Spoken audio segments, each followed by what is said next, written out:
We see that the wound will heal almost 100 times faster than standard of care. If you microneedle the tissue, that's going to stimulate collagen production. But now if you add in the exosomes, will produce more collagen, give you the more robust appearance to the skin. You're running a triathlon 24/7 for 9 months.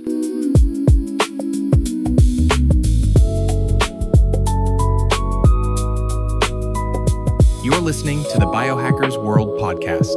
Hi, I'm Shaina Simhaee, holistic nutritionist, and I'm sitting here today with Dr. Bruce Werber, founder of BioXtek.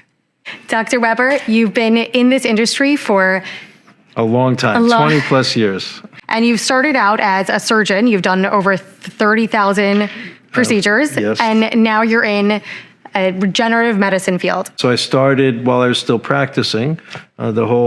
What has driven me all my years of practice was to mitigate amputations. Oh, wow.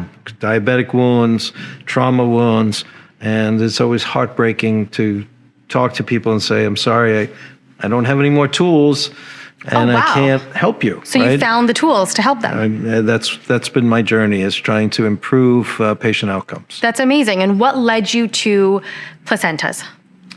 That's a good story. I was practicing in Arizona. I was also teaching at Midwestern Medical School. And one of the projects I gave to the students was look at old therapies that have gone out of vogue and tell me why, so that they could learn about where medicine has been and where it was going.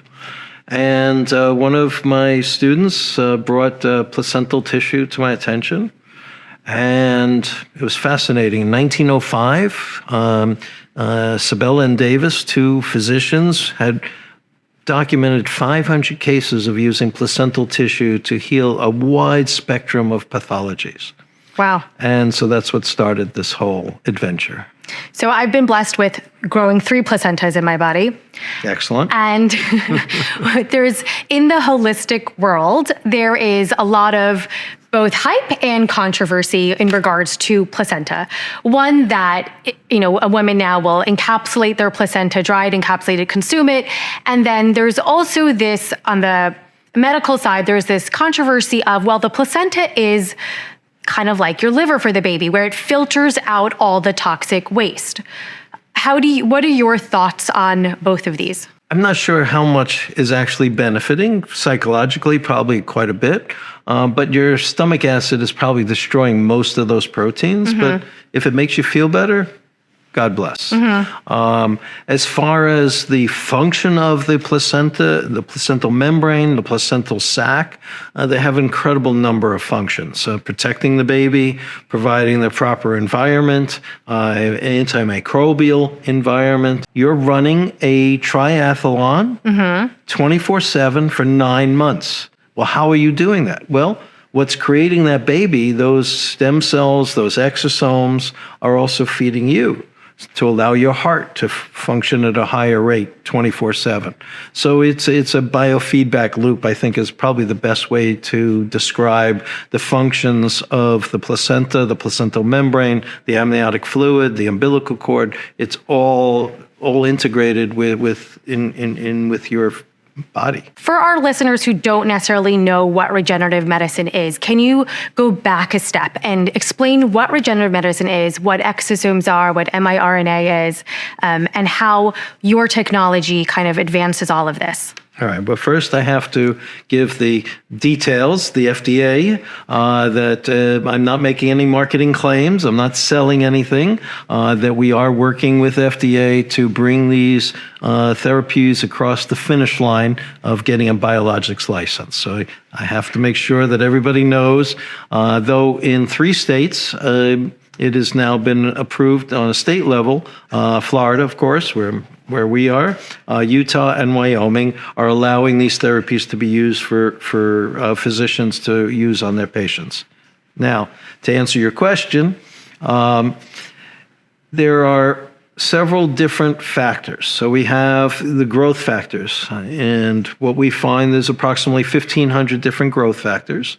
There are several hundred and possibly more, we're still learning, microRNA, you mentioned messenger RNA, and peptides. So those are, I like to say, those are the 4 sections of a symphonic orchestra that allows us to, or allows your body to heal itself. And we're just upregulating all of those functions. So one of the beauties of this substance that we're putting together is there's no immunogenicity. What does that mean? If you have you need a heart transplant or a lung transplant or whatever, you have to be on immunosuppressants because it's other. It's someone else in your body. And your body doesn't recognize it as its own. Right. With these placental tissues, there is no immunogenicity. We're able to use it on basically any mammal. Wow. So horses, dogs, cats. But of course, we want to keep the veterinary side separate from the human side. So we have these sections of the symphonic orchestra, and just like a symphonic orchestra, you have different pieces that have to come together to create a specific harmony, a recipe, I call it. So we need a specific family of growth factors with a specific family of microRNAs, with a specific family of messenger RNAs, and they come together. And let's say we want to repair a torn tendon or a rotator cuff. So we're going to have that specific recipe come together to help that tendon, the tenocytes, the tendon cells, to regenerate and form normal tendon. But the same is for your organ systems, for your kidney, for your liver, for your heart, for your brain. They all have different recipes for each of their cell types. Your body is signaling, hey, I have an injury here, and that cargo comes, and then that sets up the whole reconstruction phase, if you will. So it's your own body doing its your own own recovery. body. These proteins are all upregulating your own body to heal itself. Healing takes a long time. What is your expectation for your patients to see healing? And how do you know the healing is taking place? Excellent question. It depends on what we're treating. So let's take the simplest one, orthopedics. So how do we know? Well, their arm works. They have their strength back. What's harder is when we're looking at neurodegenerative diseases, right? Dementia, autism, things like that. And that still needs a little more work to be able to set out what are the benchmarks. How is the patient responding? So what we typically have done when it was before the FDA put the rules on having a biologic license is we would talk with the patient, let's say for autism, if the child was not speaking verbal, well, if they became verbal, we knew we were successful.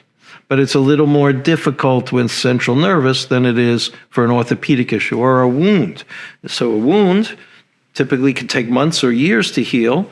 And we see when we use these type of technologies, again, not making any claims, FDA, we see that the wound will heal almost 100 times faster than standard of care. That's amazing. That must feel like such good work to do. And that's how this evolved, because it was as close to a miracle in medicine as I have ever experienced. Something that I do in my own practice is build collagen, help clients build collagen. It's important for me to build my own collagen in my skin, so there's different supplements that I take in my daily routine.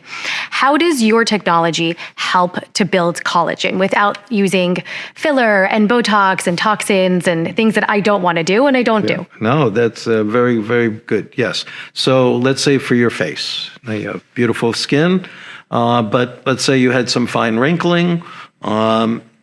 If you microneedle the tissue, that's going to stimulate collagen production. But now if you add in the exosomes, which are these small cargo that the cells are producing, you paint them on, you will see that your dermatocytes, your skin cells, keratinocytes, will produce more collagen, give you the more robust appearance to the skin.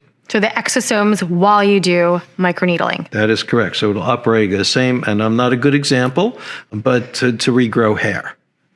Same thing. It'll stimulate the follicles. It'll stimulate angiogenesis, new blood vessel formation, so that the follicles will start working again. That's beautiful. Yes. Again, not making any claims, FDA. One thing that people should know is it's not a one shot and done, right? What we want is patients to be worked up. Like you're a nutritionist. We want to know what does their microbiome look like, because this is very critical. They may be eating the wrong foods, or they're not absorbing the right minerals, supplements, etc. So do you inject for helping the microbiome? No, we don't. But if you're going to be using regenerative therapies, you want to look at the whole patient, understand the patient's needs, because it's not just, you just can't throw these things at a patient and, oh, voila, they're better, right? You need to address all the issues. Let's say for the wounds, the diabetic wounds, we have to control their glucose. We have to improve their insulin control. These are all parts. That alone is not going to do it. But now we add good metabolic control with the regenerative therapy. Now we have an improved patient outcome at a faster rate. Where do you think regenerative medicine would be in 10 years? What you're doing right now is amazing. I think you're a pioneer in this space. Where do you think in 10 years we'll see this space evolve? Well, I'm praying, and hopefully we have sufficient funding to take what we are all of our work for the last 20 years and bring it finally across the finish line with the FDA, and be able to get these biologics licensed so they become mainstream medicine. And of course, we have to collect the data to support that. One of the things we're doing in Florida is we've gotten investigational review board approval to do an observational study for everybody who receives our products in Florida. They will be, if they consent, they'll be enrolled in our study, and the physician who's administering will enter all of their data, HIPAA protected, everything's protected. But then the app will ping the patient at 24 hours after treatment, 48 hours after treatment, then at weekly, monthly intervals. So we get a full response. How are you doing? Are you achieving your goals?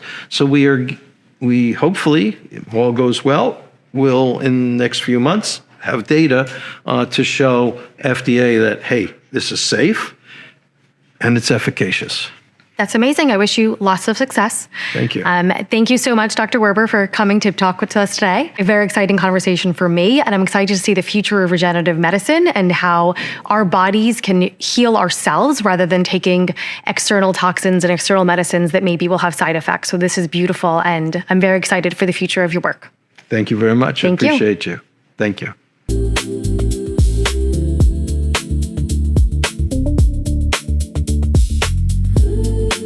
You're listening to the Biohackers World Podcast.